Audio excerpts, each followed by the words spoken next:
Natatakot ka ba mag-donate ng dugo? Tara, samahan mo ako. Ikukwento ko sa'yo ang mga nag-experience ko. At syempre, una sa lahat, titimbangin ka muna nila. Check nila kung ano ang blood pressure mo, kung ikaw ba ay low blood or high blood. Meron din silang mga ilang katanungan para masigurado na ikaw ay pwedeng mag-donate ng dugo. At pag okay na ang lahat, punta na tayo sa sunod na station. Nakangiti pa ako dyan, pero kinakabahan na ako. Habang papunta ako sa next station, nag-overthink na ako. Tapos ito pa yung narinig ko. Huwag kang nargisin, Kuya Japit. Syempre, dahil sa narinig ko na yun, tinanong ko yung may mga experience na.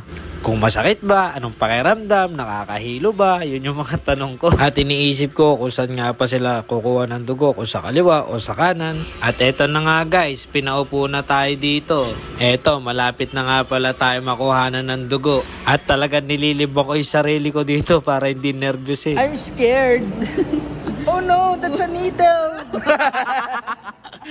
Eto na guys, the moment of truth. Syempre guys, sa mga oras na to, nilalakasan ko na lang talaga yung loob ko, no? Ayan na bro, yung tinusok ko. Lang. Tapos na? Oo, tapos na. Ay, okay na? Yun na yun.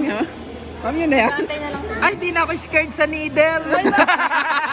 At matapos ang mahabang nerbiyos, kaba, kwentuhan, tawanan, nakaraos din tayo sa pag-donate ng dugo.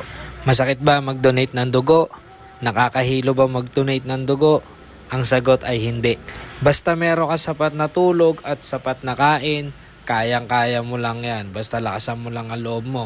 So yun lang masasabi ko bilang first timer. Kaya kung hindi ka pa nakapag-donate ng dugo, be someone zero. Mag-donate ka na. Let's go! Sa susunod na lang na vlog natin. Bye-bye!